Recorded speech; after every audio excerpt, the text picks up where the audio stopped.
All right, thank you. I'm Brian Mattke. I'm the Map and Geospatial Information Librarian at the University of Minnesota Libraries, and I'm going to be talking about a project that we call Mapping Prejudice today.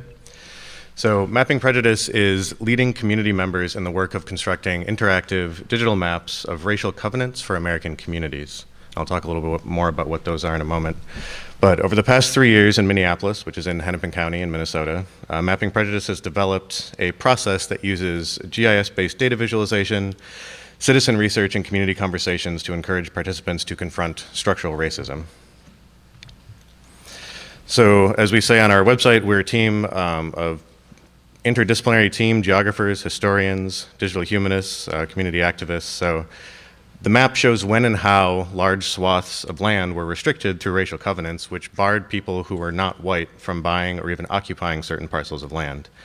And the map invites people to connect with past practices and connect those to contemporary racial disparities.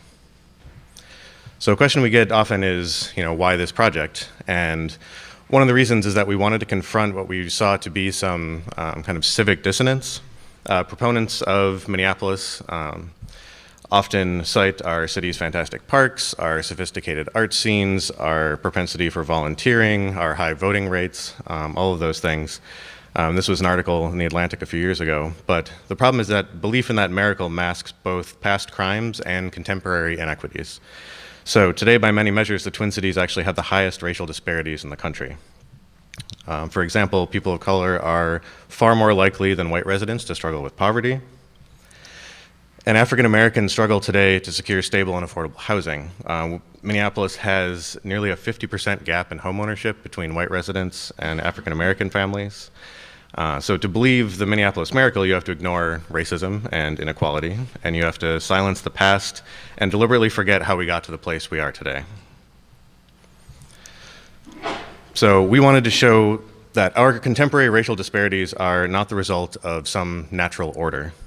We're doing this by constructing a map that illuminates how real estate developers used racial covenants to reserve huge areas of land for the exclusive use of white people. And for those of you who don't already know, racial covenants, they are clauses that are inserted into property deeds.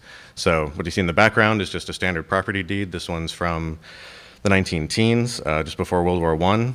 And what you see highlighted there is an actual clause from the deed. Here's a few more examples of racial covenants from Hennepin County. In case you can't read them, the top one says, "No person of any race other than the Aryan race shall use or occupy any building or any lot."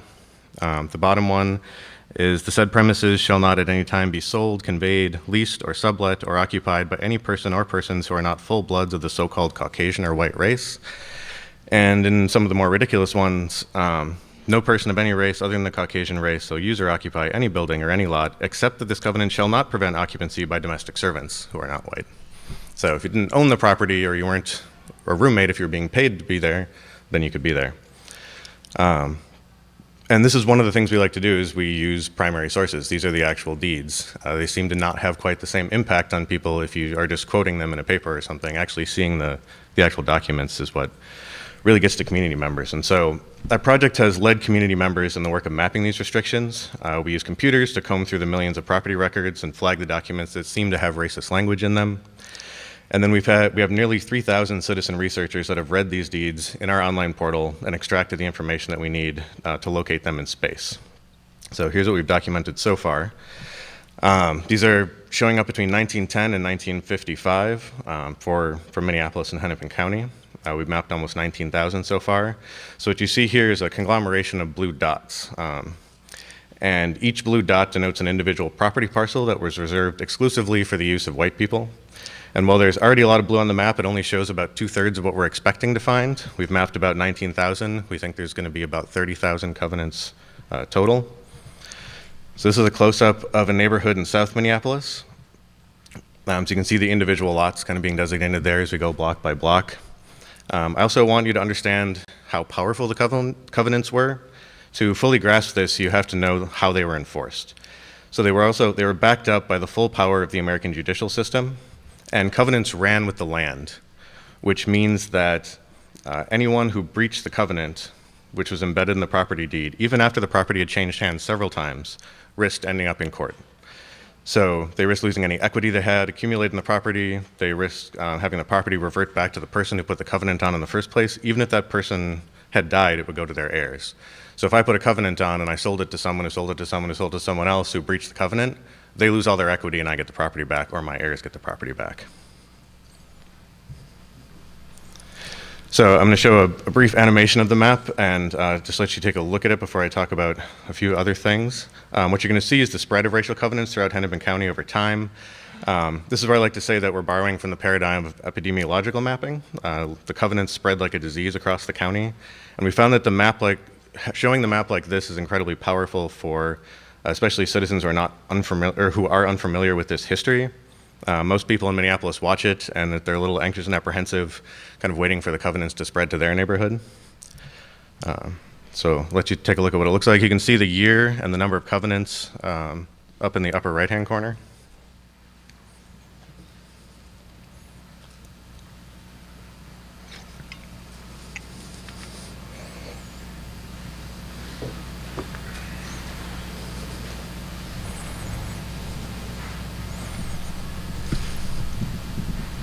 So you also notice it tends to ring the city of Minneapolis. So a lot of the center of Minneapolis was developed prior to 1910, which is when you see the first racial covenant in Minneapolis. So since these were put on when land was platted, if land or a house already existed, they won't have a covenant. Most people did not go back and put them in. What we're finding is it's mostly real estate developers who put them in when they plat a subdivision or plat the land. But you can see here, this is that neighborhood in South Minneapolis, and what these look like over time, and they effectively create a barrier, keeping people both in and out of the city, but so that certain neighborhoods can't really kind of evolve and move around. What I don't have a lot of time to go into today, since I'm focusing on the mapping aspects of what we're doing, is the many stories of how this affected real people, but I will share one example. So in 1931, the Lee family moved into a tiny white bungalow in South Minneapolis. And when the Lees purchased their home over the protests of neighbors, it became a news story. A reporter from the Minneapolis Tribune interviewed Arthur Lee, who was a World War I veteran. And Arthur Lee said, "Nobody asked me to move out when I was in France fighting in the mud and the water for this country. I came out here to make this house my home, and I have a right to establish a home." But when the Lees moved in, they found themselves under siege by angry neighbors. 6,000 white people, one observer remembered, waiting to see the house burn down. And this threat of white violence was ever present. The Lee's house was not burned down. Thankfully, Charles Lee, since he was a World War I veteran, he worked at the post office in downtown Minneapolis. He got a lot of his army buddies together, and they actually formed an armed perimeter around the house. The family's dog was killed, but other than that, none of the family was harmed, and they stayed there for another couple of years before they eventually were kind of run out of the neighborhood. But we have many stories about families on our website that were actually affected by this that you can look at. But again, I'm focusing mostly on mapping stuff here. Informationally, the NAACP brought a series of court challenges that ended up at the Supreme Court in 1948, and the Supreme Court declared covenants to be unenforceable.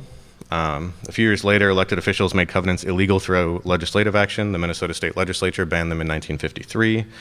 And then finally, in 1968, at the federal level, the federal government made them illegal as part of the Fair Housing Act. But even when they were declared unenforceable in 1948, if there was any chance that someone might enforce that and you would lose all the equity in your home, would you sell your house to someone who wasn't white? That's a question that we're kind of still living with today. So our project is making maps that help us understand the connections between the past and the present. So to see these links, we need to understand how covenants changed the city of Minneapolis. So these maps are constructed from census data. In 1910, African Americans were spread pretty evenly across the city. The city wasn't particularly segregated the way it is today. By 1940, after covenants have been in place for 30 years, African American residents of Minneapolis have been concentrated into a couple of small neighborhoods. And I don't have the overlay of it today, but I'll show a redlining map in a few slides, and surprise, surprise, which areas were red on the redlining map when that came out in 1937. So once these demographic patterns got established, they remained firmly entrenched. This map shows that the neighborhoods with covenants are still the whitest part of the city. This is the African American population of Minneapolis in 2010. So the lightest spots on the map are the whitest spots on the map, are the areas that had covenants 100 years ago. In the 1950s, freeways were regarded as critical to the growth of new white suburbs. We just heard about some of that in the previous talk. So they were also seen as engines of urban renewal, and their construction was used to clear neighborhoods that planners regarded as blighted. So this map here shows what neighborhoods were seen that way. It shows our contemporary freeways that were built between 1960 and about 1990, overlaid on the demographic map from 1940, and you can see that the neighborhoods where people of color were allowed to live after the introduction of covenants, and that's exactly where the freeways go. And these restrictions were not intended merely to segregate Minneapolis by race. The ultimate goal of covenants was often to keep people of color either in or out of the city altogether. So the most effective way to do this was to incorporate the restrictions into new neighborhoods that were being constructed from the moment that they first emerged. So this is an aerial photograph of South Minneapolis taken in 1938. And the red polygons here show land that was racially restricted before this photo was even taken. So as you can see, the covenants are being embedded into the landscape before any other development takes place. They predate the roads, the houses, the sewers.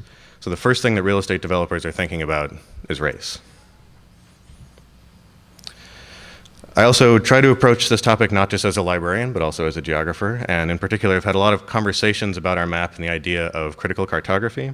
So specifically taking the lens that maps reflect and perpetuate relations of power, typically in favor of a society's dominant group. For example, this redlining map. But what we're attempting to do with mapping prejudice could fall under the idea of countermapping, so trying to flip that power dynamic in favor of the less dominant group. And mapping prejudice, it's designed to help people see structural racism. Most Americans think that racism is personal, that it's merely sentiments of bigots or unkind people, maybe like these protesters here. And mapping prejudice is trying to reframe that understanding. We want people to see that racist ideology has been embedded into community institutions over decades, and that racism has been written into the foundational documents of our communities. So mapping prejudice is making this intervention in the civic arena by inviting community members to help us build the map. We used optical character recognition to search the property deeds. After the computer flags a deed that it thinks contains racist language, we upload the documents to a crowdsourcing citizen science platform called Zooniverse. And then we put out a call to community members asking them to read historical property deeds and extract the information that we need to put the restrictions on the map. So people come, they listen to a presentation, they look at our map, they read the deeds, they engage with these primary source materials, these historical documents, and we're asking our community researchers to document this deliberate campaign to create an all-white landscape. So by engineering encounters between people and the past, we're prompting the participants who come and hear us speak to confront the origins of our contemporary disparities. And in this way, we try to build a foundation for policy work that could possibly change the future. So we often repeat the refrain that we are not policymakers. We are geographers and historians, and map makers, and librarians. But we are helping people to see why this reparative work is urgent, and we say that we are making a case for reparations. And so a little bit of mapping prejudice by the numbers. We've reviewed, or a computer reviewed, 1 million deeds, so a total of about 3 million images using optical character recognition. We flagged 177,000 images from 38,000 deeds, put them up on Zooniverse. Once they're up there, each deed is examined by 4 different people because they're actually typing and transcribing, and so we want to make sure that we get some sort of agreement between that, and we have some algorithms built in there.